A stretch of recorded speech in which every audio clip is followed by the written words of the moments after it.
civilmedia.mk. Слободно, независно, отворено.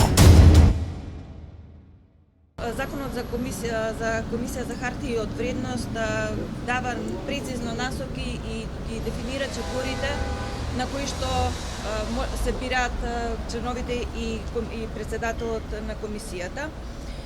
Тој беше доста транспарентен процес и истиот требаше да заврши во февруар месец до 16 февруар, меѓутоа е малку постар од 2018 година, значи изборот е во 2018 година.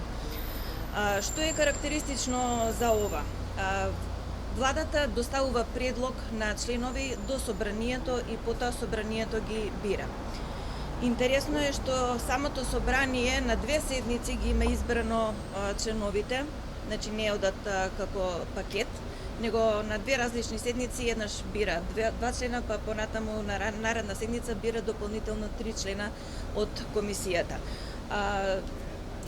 Причина за оваквото постапување е веројатно начинот на кој што се избрани и предложени самите членови.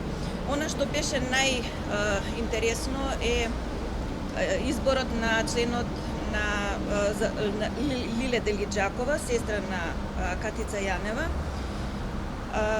И она што со очекување беше за јавноста е да го потврдиме дека документите кои што ги има доставено во низината апликација, дел од нив се со со датум на издавање подоцна во однос на датумот на кој што истите требало да ги достават до влада на Република Македонија.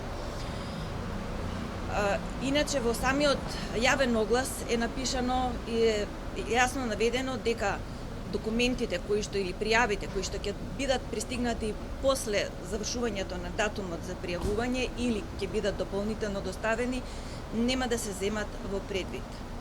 Меѓутоа, според записниците од седница на влада, кога е вршен изборот на членови на кандидатите, тоа е направено на 17 април, а дел од документацијата која што е приложена во незиното досие е од 23-24 април, што значи владата ја избрала без да биде обезбедена целокупната документација потребна согласно Законот за харти од вредност.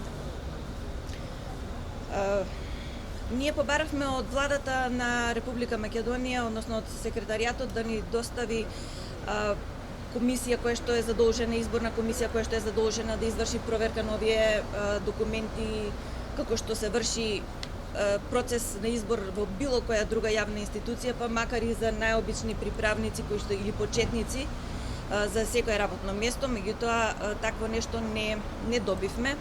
Од друга страна, деловникот на владата предвидува дека владата може да формира посебни комисии од аспект на функционирање на владата, меѓу кои е и комисија за избори.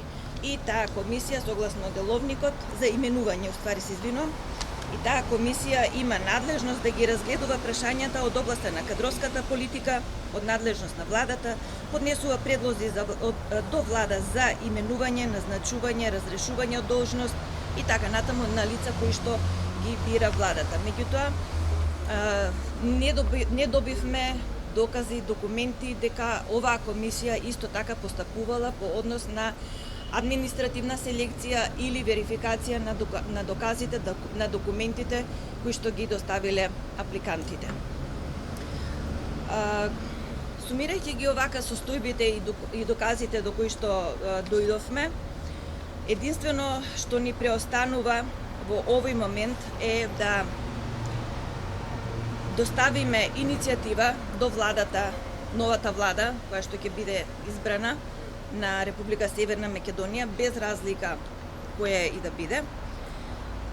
Иницијатива со која што ќе побараме повторно преоценување на комплетната постапка на избор на членови и ова ќе биде доказ дали новата влада ќе биде проактивна во однос на борбата на спречување на корупција и студени интереси. Ова е фактички и доказ дека системските слабости на законите се најголем генератор на корупција не само во институциите, него и пошироко. Меѓутоа, Истовремено ќе доставиме и до новиот состав на собранието како надзорно тело над работењето на владата информација за нашите активности кои што се превземани и ќе бидат запознаени за состојбите со изборот. Сепак на крајот они го верификуваат изборот на членовите. Чи тоа е она што постојано во последно време го коментираме како законска корупција, системска корупција. Кога корупцијата се јавува во највисоките нивоа на државните органи, што останува за пониската корупција од другите органи. Како што се вели, се е по устав и по закон, меѓутоа ништо не е правилно. Наше е да го обелодениме сето тоа. Ние утврдивме дека сепак владата е таа која што избира.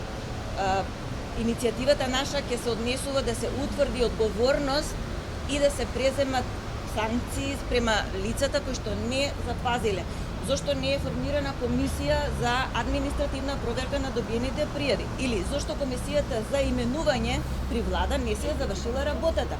Па понатаму да се види кој е одговорен за незаконското постапување, за непримена на процедурите кои што се пропишани со законот и да се утврди одговорност на тие членови во комисијата или на таа комисија за административна селекција.